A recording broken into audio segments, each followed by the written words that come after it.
Hi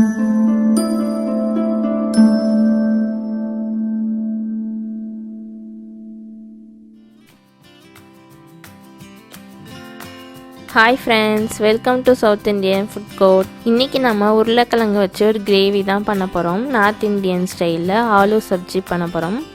வாங்க எப்படி பண்ணலாம்னு பார்க்கலாம். தேவையான பொருள் பார்த்துடலாம்.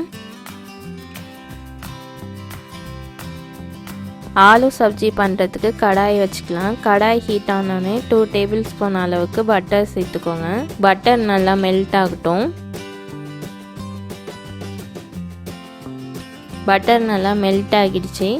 1 டீஸ்பூன் ஜீரகம் சேர்த்துக்கோங்க. ஜீரகம் நல்லா பொரியட்டும்.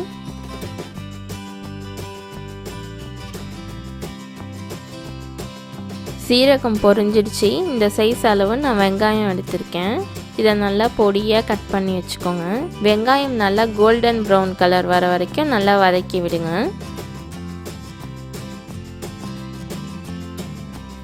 வெங்காயம் நல்லா வதங்கிடுச்சு.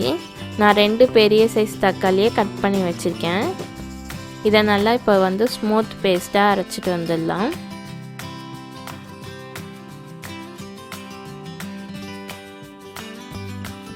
இப்போ அரைச்சிட்டு வந்த தக்காளி பேஸ்ட்டை சேர்த்துக்கலாம்.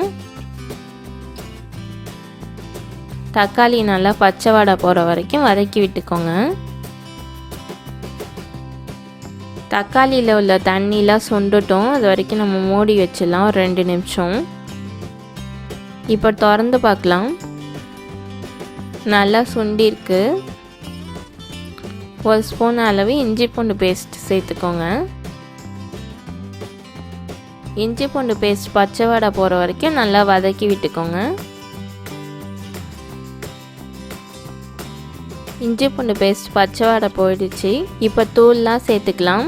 1 டீஸ்பூன் வெறும் மிளகாய் தூள், 1 teaspoon Kashmir red chilli powder, 1 teaspoon மல்லித்தூள், 1/2 டீஸ்பூன் மஞ்சத்தூள், ஆம்ச்சூர் பவுடர் 1/2 டீஸ்பூன், கஸ்தூரி மெட்டி 1 டீஸ்பூன். இதை க்ரஷ் பண்ணி சேர்த்துக்கலாம். இப்போ இது எல்லாத்தையும் நல்லா மிக்ஸ் பண்ணி விட்டுடலாம்.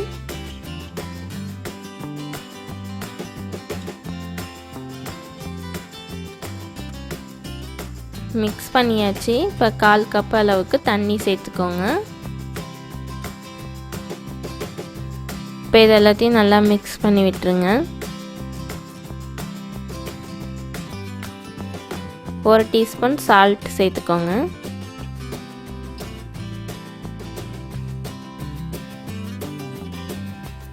$250 கிராம் உருளைக்கிழங்கு வேக வச்சு வச்சுருக்கேன். இதை இப்போ சேர்த்துக்கலாம். 100 கிராம் பட்டாணி வேக வச்சு வச்சுருக்கேன். இதை சேர்த்துக்கலாம். இப்போது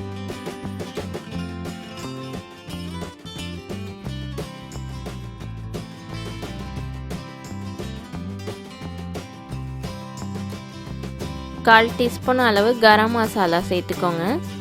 இதை நல்லா மிக்ஸ் பண்ணி விட்டு மூடி வச்சுடுங்க. எண்ணெய்லாம் பிரிஞ்சு வரட்டும். ஒரு 5 நிமிஷம் மூடி வச்சிடலாம். இப்போ திறந்து பார்க்கலாம் ரெடி ஆயிடுச்சான்னு. இப்போ எண்ணெய்லாம் நல்லா பிரிஞ்சு வந்திருக்கு பாருங்கள். இதை நல்லா மிக்ஸ் பண்ணி விட்டுருங்க.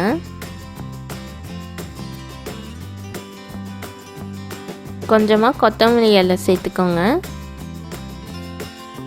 இதை நல்லா மிக்ஸ் பண்ணி விட்டுருங்க.